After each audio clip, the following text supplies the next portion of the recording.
Welcome to Improving Equity in Academic Recruitment.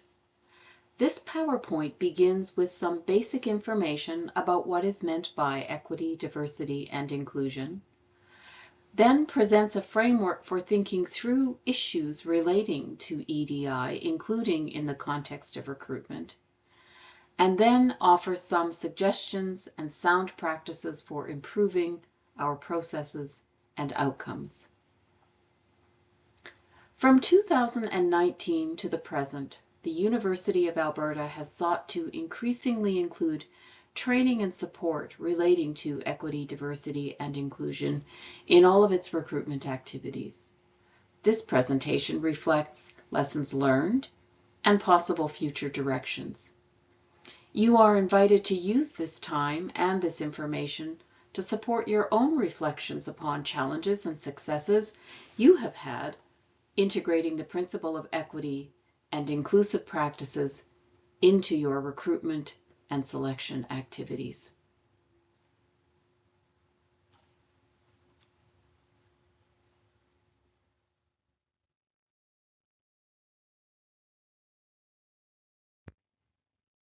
Despite the ubiquity of equity, diversity, and inclusion, or EDI, across the post-secondary landscape and beyond, there are persistent challenges to ensuring that our attention to EDI is sufficiently robust. One of these is the ubiquitous nature of the acronym itself. This almost compulsive circulation of a rapidly depleting signifier has led to what Dr. Tommy Mayberry calls the nounification of equity, diversity, and inclusion. The problem with the nounification of equity, diversity, and inclusion through the use of the acronym EDI is that it can obscure the important critical and anti-oppressive theories and practices that give rise to the principle of equity and to the more robust inclusion practices. Further to this, as Dr. Janelle Joseph observed, the nounified version of EDI often functions to enact, and I'm quoting here, erasure, denial, and ignorance, close quote, rather than equity, diversity, and inclusion.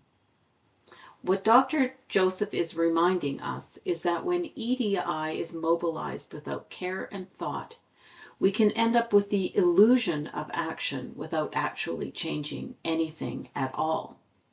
So, by way of reminder, when we are speaking of equity, we refer in part to a principle that recognizes the presence and effects of systems of injustice such as white supremacy, ableism, saneism, misogyny, and so forth. This principle insists that we closely analyze our current cultures, practices, systems, and behaviors to recognize and address barriers to access and flourishing experienced by those groups and members of groups that have been historically excluded, marginalized, and subject to violent systems and beliefs. And we attend to and enact our commitment to equity through well thought through inclusive practices. These are, by design, directed at both mitigating and dismantling barriers, and to working to create new ways of learning, governing, and so forth.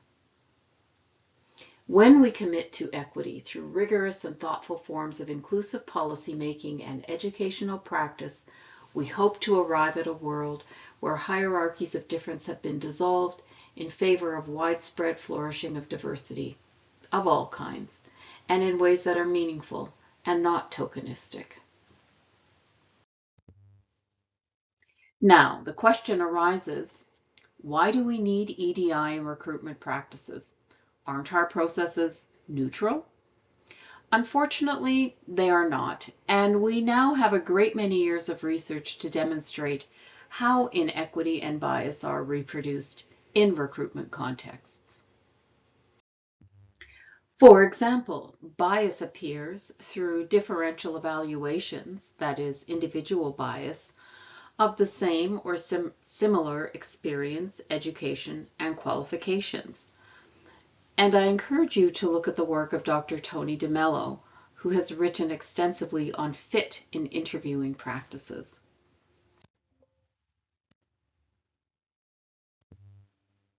Studies continue to show that the presence of even a single characteristic that signals membership in an equity-denied group can, by itself, lead to devaluation.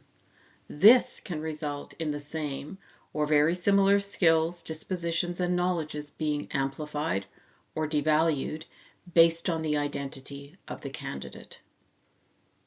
A direct communication style, for example, may be read as clear communication or aggressive communication, depending upon whether the candidate presents as a traditional candidate or a member of an equity-denied group or non-traditional candidate.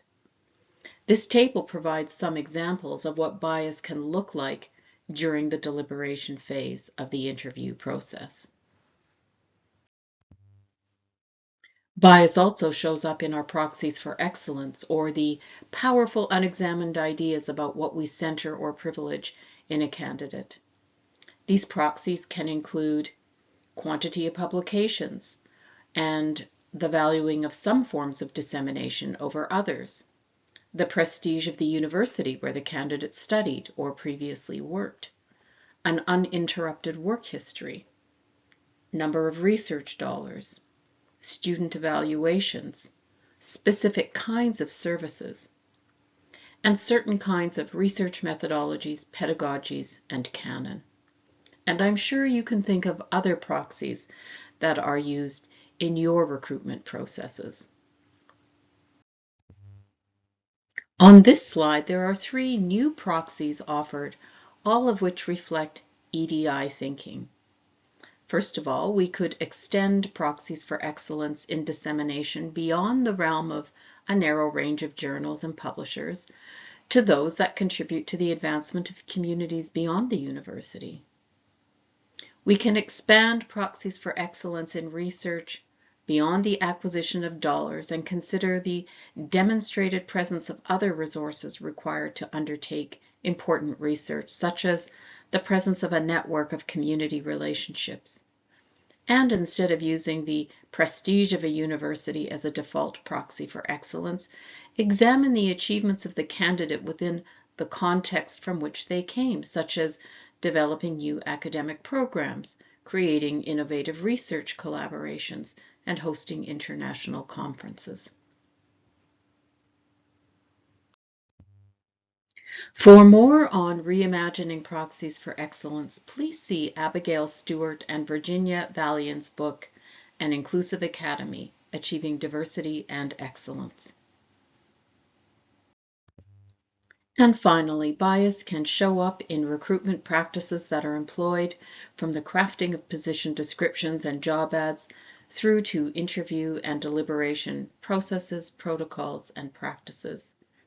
It can be helpful for institutions to review policies, standardized position descriptions, posting practices, and interview processes using an EDI lens.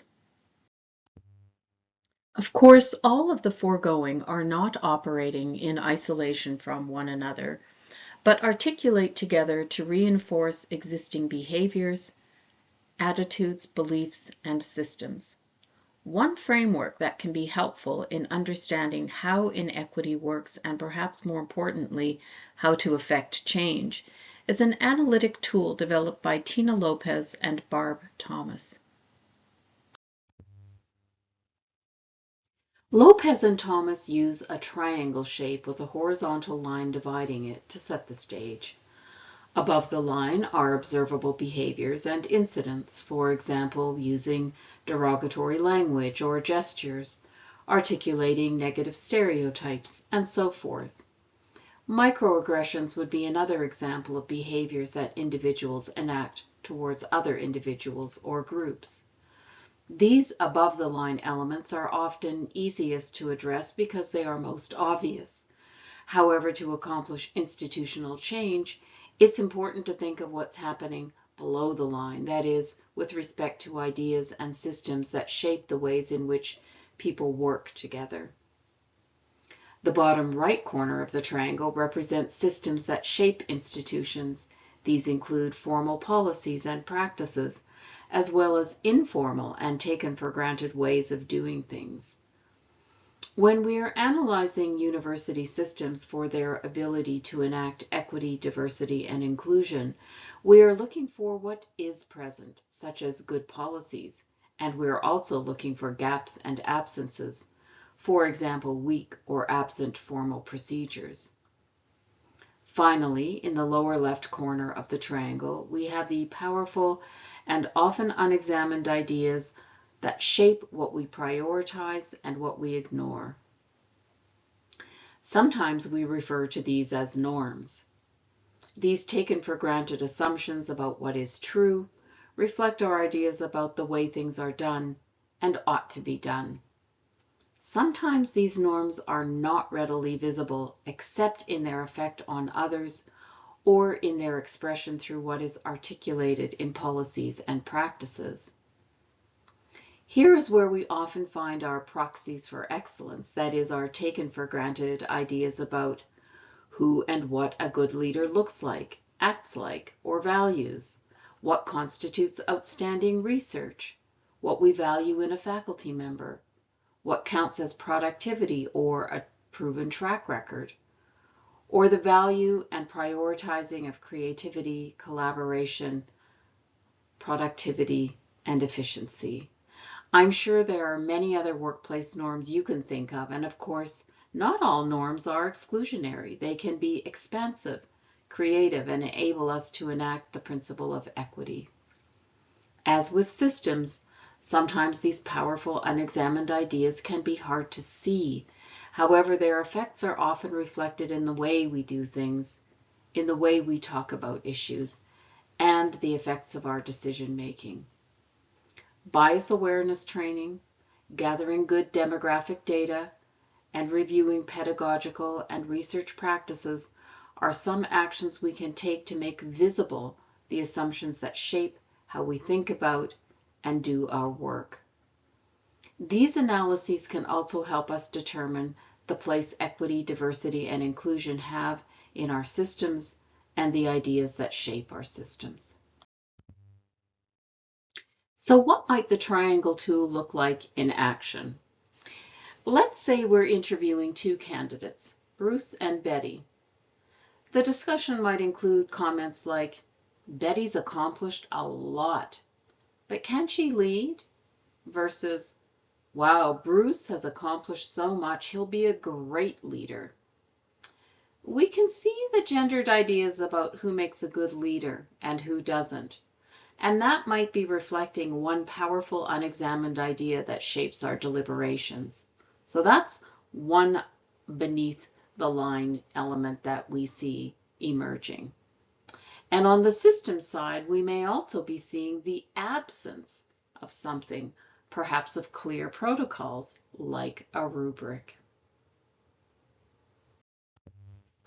What we'll need now are some good strategies to interrupt the dynamic, and a good way to begin is to keep Fine and Handelsman's reminder top of mind, and that is, excellence and equity, diversity, and inclusion are not oppositional categories.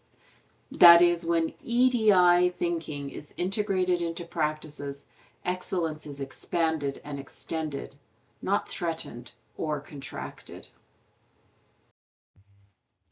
To begin, it's important to engage in practices that enable a more diverse candidate pool. Some effective practices include create position descriptions that are regularly updated to reflect commitments to Indigenous initiatives and equity, diversity, and inclusion. Ensure postings are distributed across a number of platforms, including the use of targeted distribution. And finally, it's important to recognize that structural and other barriers persist and that the work needs to be ongoing. The next important steps of the process are shortlisting, interviewing, and the deliberations that take place to make the final selection. There are several fairly easy interventions that can improve EDI-related outcomes. First, consider a long shortlist to ensure non-traditional candidates are not excluded. Don't rush to your top 3 or 4 candidates, but consider going with 5 or 6 candidates. And take care to think through why candidates are being excluded. Use as much rigor here as you would to justify including candidates. Next, consider all elements of application packages. Remember, other structural and personal biases are often reflected in our systematized proxies for excellence and embedded further in letters of reference and external valuations. Third, identify the proxies for excellence that serve this institutional context at this time and ensure that candidates we prioritize have knowledges, skills, and experiences required for your department, faculty, portfolio, or unit at this time. Make these proxies visible by creating rubrics and create and use interview templates that reproduce the interview experience across all candidates. And finally, reimagine interview processes and spaces, digital or in person, that are inclusive for all kinds of humans. Let your potential candidates know that this is the way you are structuring the interview process. This sets a very important tone and sends a very strong message about our commitments to accessibility. There are several process considerations that are also important to attend to during the complex, fascinating, and demanding process of recruitment and selection. Looking at the first row of this table, assess the composition of the selection committee itself, and if there are important perspectival gaps, make a plan at the first meeting about how this will be filled or mitigated. This can be done through guest presentations or having experts review key documentations and processes. Next, it's equally important to attend to relations of power and to ensure that not only are there multiple avenues for members to have their concerns heard, but also that the chair be tracking and checking in with respect to all members. Don't assume everyone will be equally comfortable in expressing their perspectives, especially if those may contradict other members who have more power or authority. Third, deliberately address the inevitability of bias and develop a process and a protocol for raising the possible presence and effects of bias. This can include appointing 2 or more members to be especially watchful, though this doesn't let other members off the hook. It's important that these champions have sufficient social capital that they won't be intimidated by other committee members. And finally, attend to equity, diversity, and inclusion not only at the beginning of the process, but refocus throughout. Some committees begin with an EDI moment at the outset of each meeting to create mindfulness about what the challenges might be at that particular point in the process. For example, when shortlisting, the committee could begin with a reminder that those candidates who are not shortlisted need to be excluded with a decent amount of rigor. In summary, there is a wide range of interventions available from the drafting of position descriptions and job ads to the final steps of deliberation that can improve our chance of ensuring recruitment processes are equitable, inclusive, and contribute to a more diverse university. Thank you for taking the time to think through some of these ideas. Please feel free to contact vpedi@ualberta.ca if you have any questions, comments, or suggestions. You will also find a full set of references and extended content in the paper Equity, Diversity, and Inclusion in Academic and Senior Leadership Recruitment, Themes and Directions from the Literature.